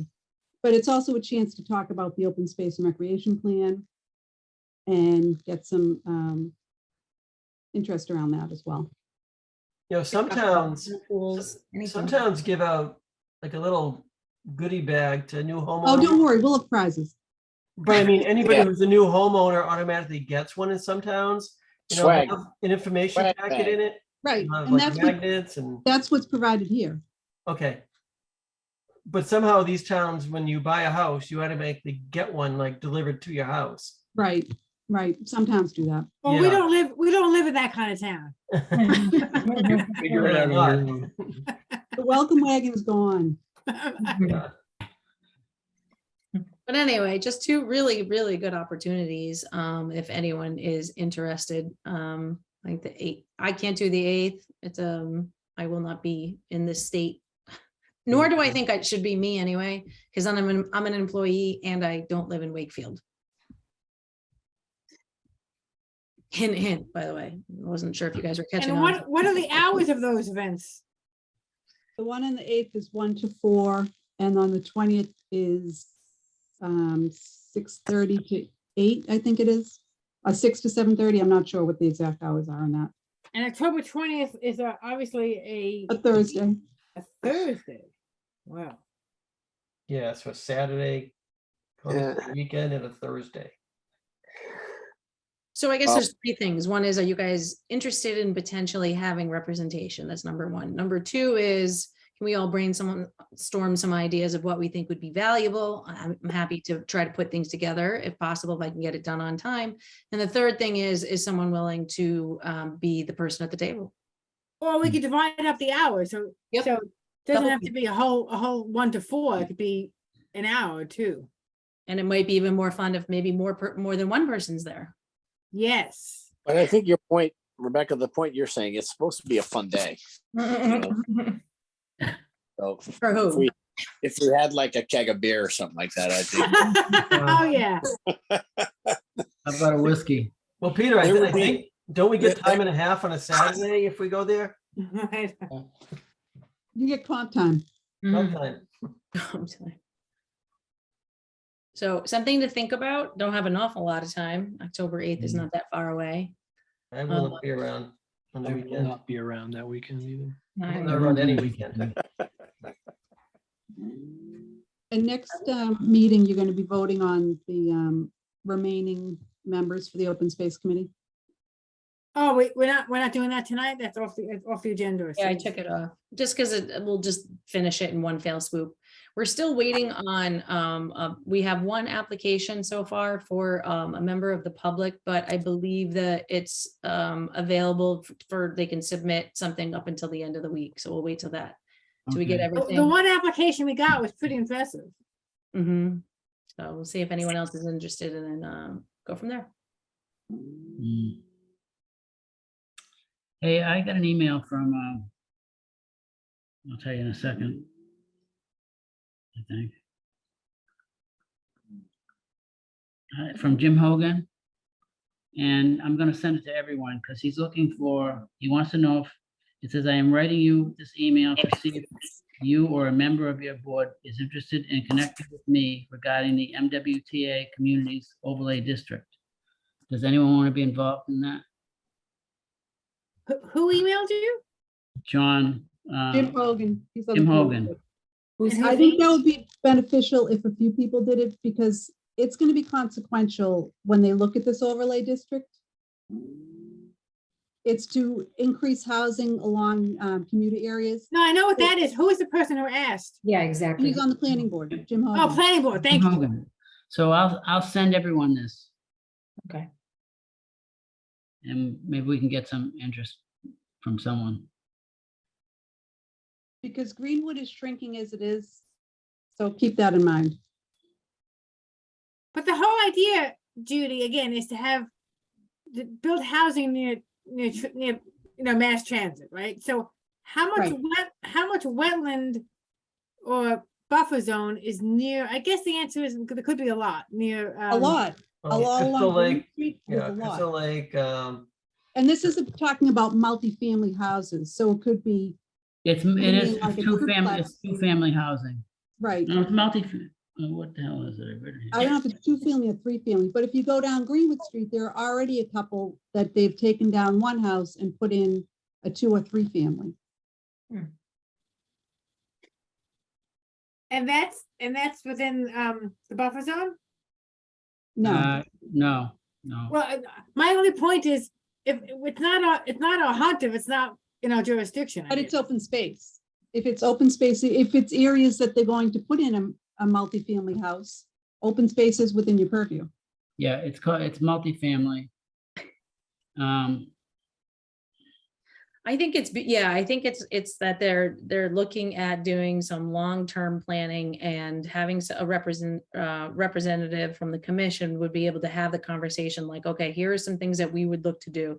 We're looking to increase pocket parks under the open space plan in certain types of neighborhoods. So when, if that were the case, so having someone there for those types of meetings, I think is just providing another perspective, or you could even talk about stormwater management and how, or climate resiliency, all of which we kind of chat about here and there, but sort of being at the beginning to say, when you go and put this zoning forward, here are some things that we are looking to move forward towards the future. So it's kind of like brainstorming, and that's why it's beyond like the regulations as far as like jurisdictional stuff. Yeah, it's not like a permitting thing. I think it's like, okay, so where would the commission be looking for? Suppose, we talk about tree removal policy. So when you have to say, we are interested in tree protection and or snags and within our jurisdiction. So could they, when they have this zoning overlay that they put out there, how would that be considered? It's just sort of putting like a little bug in everyone's ear about all the topics that we discuss at a really important time, which is the very, very beginning. Which reminds me, there's also the master plan, which is being, they have some advisory groups, and some of those meetings are open to anyone for the commission who's interested. They are talking about the climate. I have a date on that if anyone's interested, climate resiliency and stuff like that, and transportation, of which these things sort of do overlap with us when, it doesn't have to be just permitting, but they result in changes that I think we're all interested in. Primarily because it's open space, not because it's just our jurisdiction. Or does Right. that cause a whole? You guys are, In our purview. yeah, open space is supposed to be in your bucket. Yep. It's just we get bogged down with the regulations, and it's really hard to have time to really manage that too, but we're trying. So that is in your realm. Yeah, Wakefield needs to come up with 2,261 multifamily units. I think That's they their were, goal. I think they were going to decrease the number. I think there was going to be some negotiation there. They're gonna It's increase. just not the number? realistic. It's not Decrease. realistic for virtually every town. Well, I'm just reading what it says here. I know. Wakefield's required to have 2,261 multifamily units existing and proposed. So whatever's there, we get credit for. The problem is that Massachusetts needs more housing. It's amazing because we keep adding housing, and where does it end? I mean, at what point is the town full? yeah. It was and built it's out not 25 single-family years ago. homes either. Yeah. You would think that place, Harvard Mill building would have like fulfilled all of our Oh my requirements. God, that building, oh my gosh. Someone told me that's almost all full. Harvard Mills. I don't know how many units they had in there. It had to be a lot. And you got 200 Quanticoat coming too. There's a bunch of units in there, right? And there's another one on the corner of Lake Street and Albion. Mm, 2 more on Foundry Street. mm. Yeah, the Foundry Street ones are amazing to me. Yeah, And North you'll Ave, have North Ave when next that to comes the around, KFC. Yep. and that building on North Ave, Water Street. and that small one on Water Street. That one's not in your jurisdiction, so I'm not sure if you probably wouldn't know about that one. All right. It probably does, because it's going to be on the planning board. Well, I'll send this to everyone. All right, anybody have anything else? Judy? No, Rebecca? The Vogue School should be coming pretty soon, so How was that meeting? do your reading. So Preston, you know, the funny thing is, I gotta read something here. The funny thing is, I was looking up for what I had copied out of when the Voc had this web page up. I don't know if they still got it up or not, but it talks about after some study of potential building solutions in both plan and section using this envelope, it was concluded that the 50 to 60 foot grade difference between the high and low ends of the building envelope resulted in 20-foot excavated steps between 3 bench levels, which would create financially unattainable building solution and or functionality comprised buildings. Additionally, some of these parking lots could be created near the building alongside the access road. Much of the necessary parking will still be down in the present parking lot, creating a 40-foot elevation change between the lot and the lowest building. This would introduce challenges for accessibility as well as operational and logistics challenges for all buildings. For these reasons, the option was abandoned. This is talking about putting the school up on the hill, and they're saying all the parking lot's going to be down below. So everyone has to walk up these, a 40-foot elevation difference to get into the school. And they're saying this was from the architect, Whittier and Architects. They abandoned the idea. Why is the school there? Why they abandon it? Because they abandoned the idea, but they didn't abandon the idea. This is the truth. This is the one option that they took, was to put the school up there on top of the hill. There's a 40-foot differential in height. That's pretty. I can imagine trying to get a handicap ramp from the top of the school. that's why they have an elevator. Yeah, probably need elevators. I hate to see it in the winter. You know, I thought the original plan was to be on the lower field behind the school. it There was, was 3 options. There was 3 options. That was one option. That seemed to make the most sense. and it seemed to be what they were leaning towards. And then all of a sudden, they went full speed ahead with this and that ridiculous road. Yeah. I wish I had this when we went to that meeting, Rebecca, because I could have asked them what happened. Yeah. Well, so we'll retain BSC to give us assistance. That meeting that we had discussed that most of the departments that have been a part of the planning process have stressed that the access road seems to be their biggest concern that they really need. Of course, that is your biggest hurdle as well. So I would just suggest looking over that area, getting up to snuff on that, maybe reading over your regulations again about what you are required to do or not do, and review and etc. Just because they told us last week it should be coming in this week, so there's a possibility you'll see it on October 4th. I don't know if that'll come around, but just giving you a heads up, it's coming. So if you guys want to look into anything, do your reading before that comes. We don't have any other public hearings right now, so we could devote a little bit of time on that preparation. We should probably vote to retain BSC also, right? Or Well, is we that don't have a done deal? project yet. Yeah. What's that? We don't have a project yet. I mean, we, I thought you No, said- for the oh, for that one meeting? yeah. We already had them for the one meeting. Sure, what can't hurt. What's this for? What are we voting on? I am for, I'm just lost. We already had that. We You already already had the said- Right, meeting. Jimmy already signed the contract. Oh, Jimmy did. We Okay. can ratify and confirm what Jimmy did.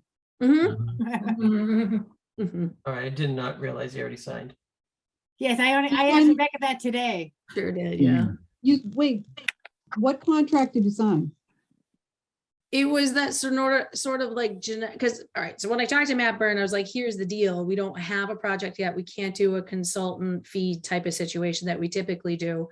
And he said, okay, I've been in this situation before. What I can do is give you almost like a as needed type of contract. So that's what that's all about. And when we get a project in front of us and we request the consultant fees put aside, then we will do a different But contract. he's charging for the time he spent with you, right? Correct. Yeah. Yep. And again, just so you know, that document said nothing about, it said, this is, these are, it doesn't say anything about fees, anything. It says all that's gonna be discussed in a task order. There was no task order, so we don't know what it is. And by the way, I would have told him, you don't need a contract. You don't need a contract just to come to someplace. You just build, and so. Okay. Again, that's why it happened so quickly. I know. It, It did. Sorry.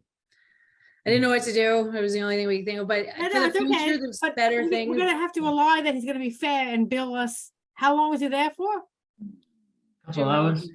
2 No, hours. he wasn't, no, it wasn't even a couple hours. Yeah, it was probably a couple hours, huh?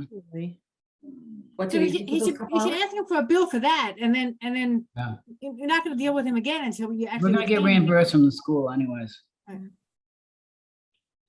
Are you Before the gonna- thing is done, we're gonna get reimbursed for that. For the pre-meeting, Yeah. he'll have to pay for it up front. He's not Right, we gonna. have to pay for We're it. gonna after take care of it, but I think if we Right, can't so what negotiate account is it getting gonna come at out of? least, You have to fig- it doesn't work that way, though.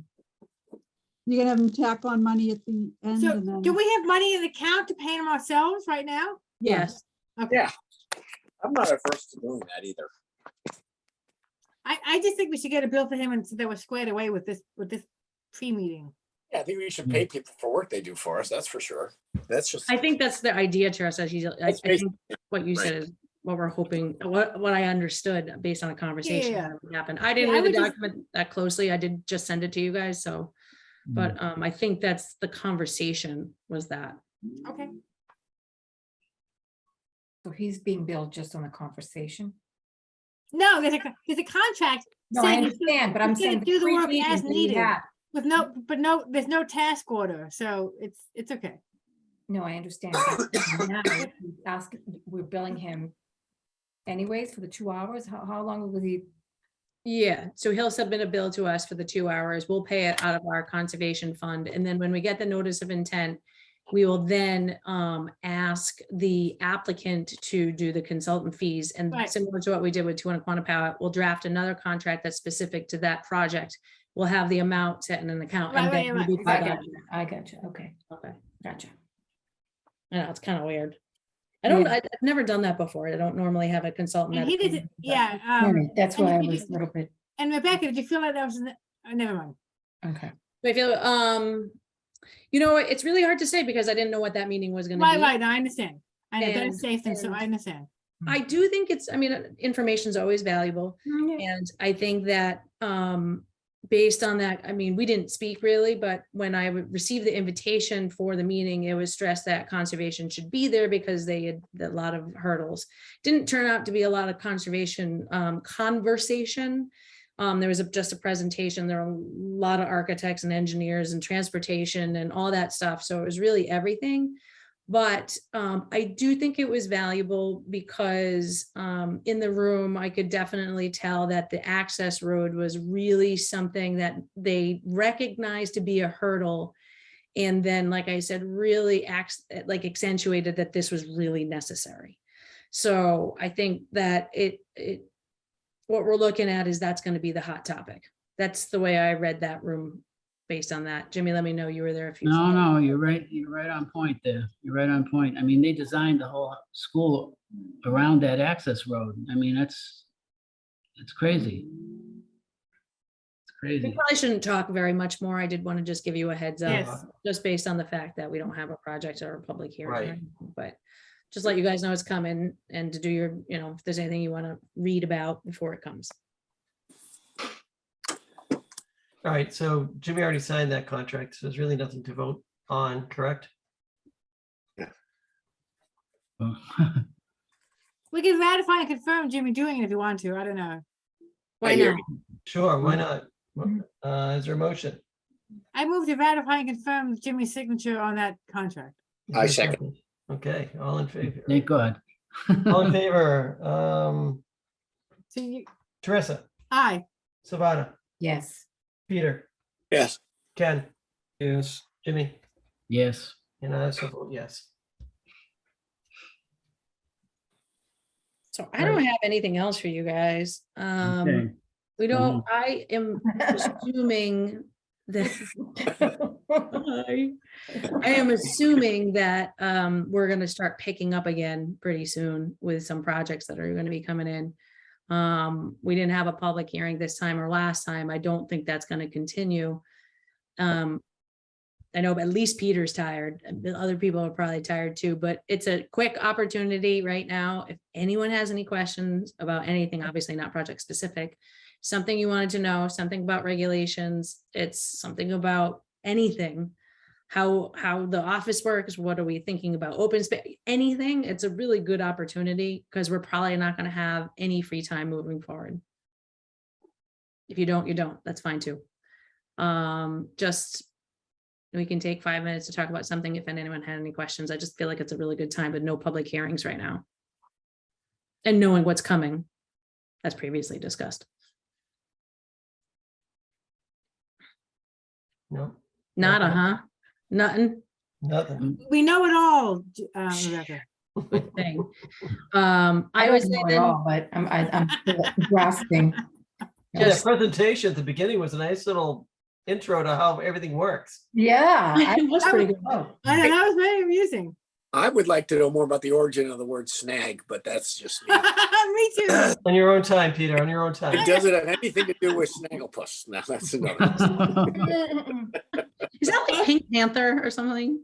What was that? It's a cartoon character from. Yeah, back- but from you're. I'm dating myself. Jim smiled. Wait a minute, what was that, Peter? I missed I it. don't know what you're talking about, Peter. Yeah. Judy already said nylons tonight. I can't tell the last time I heard that. That's What do right. you mean? That's what I call them, nylons. I don't think I've ever seen, I haven't seen those in 25 years. No one wears them, that's why. Peter, I missed your reference to a cartoon. What was it? Snagglepuss. Oh, yeah. Yeah, I remember that. Oh, good. That's funny. It was a lion or something. Yeah. All right, All right, anything here's else? what I'll say before you close out. Do me a favor, read the wetland replication guidelines, maybe read through the regs, just the quick BVW stuff, and that's it. Deal. MACC's annual conference is coming up in a couple of weeks. You probably all got emails about it from MACC. Hey, do we have the wetlands regulations on the website? I mean, do we have that as a link? Yes, they're all online too. I only say that because I could see in meetings being able to just say, go to the website, open it up, and then you can do, you can search the, you can search the Wetlands Protection Act of regs. This is fun. Yeah, so I'll just tell you what I have found really helpful for myself, and I understand that you guys don't read them probably as often as I do, but I have a hard copy and I have Post-its that literally have like when there's a topic, I just put like riverfront, like redevelopment. I just have a Post-it on that page that says redevelopment. So actually here, wait, if you wanted to see it, here's my notebook. See, so yeah. Oh, I have that. Oh, I have a newer one, Bob. Hold on. I'm gonna one up you. I got the navy blue. Wow. But regardless, I think that I have found that has been extraordinarily helpful. And just a quick one note on my Post-it, because then I can flip right through. And sometimes it's not it's just a matter of me refreshing during a meeting. So someone's talking about something, I'm like, oh my God, what is that again? And you can just flip through it. I actually think it's faster and easier than doing an electronic find.